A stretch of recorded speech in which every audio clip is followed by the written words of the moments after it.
Here's something that should worry anyone chasing a GRC job right now. ISACA doesn't publish official CISA pass rates, but every major training provider puts the first attempt pass rate at only around 50%. Half. After the 3 to 6 months of studying most prep guides tell you to plan for. Not because the material is impossible, because most people are studying it wrong. I want to walk through the actual reason this exam breaks people, and then give you the fix because it's not more flashcards. Most self-study candidates treat ISACA's 5 domains like 5 separate subjects to memorize in isolation. Information systems auditing over here, governance over there, protection of information assets somewhere else entirely. But the exam doesn't test domains in isolation.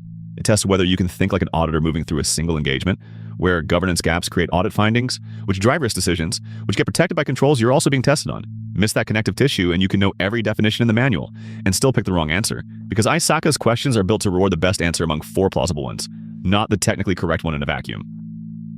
So here's what actually moves the needle. First, stop studying domains sequentially. Pick one control failure scenario, say a company that skipped change management approval, and trace it through all 5 domains in one sitting. How does it get flagged in an audit? What governance failure allowed it? What's the risk exposure? What control should have stopped it? How do you verify the fix afterward? That single exercise teaches you more than a week of domain-by-domain flashcards.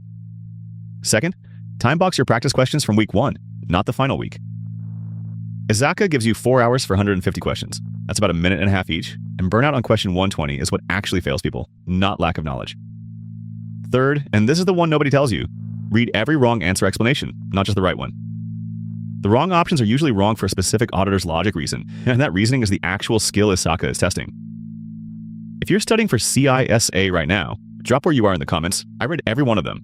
And if you want the study tracker I built to run this domain crossing method, it's linked in the description. See you in the next one.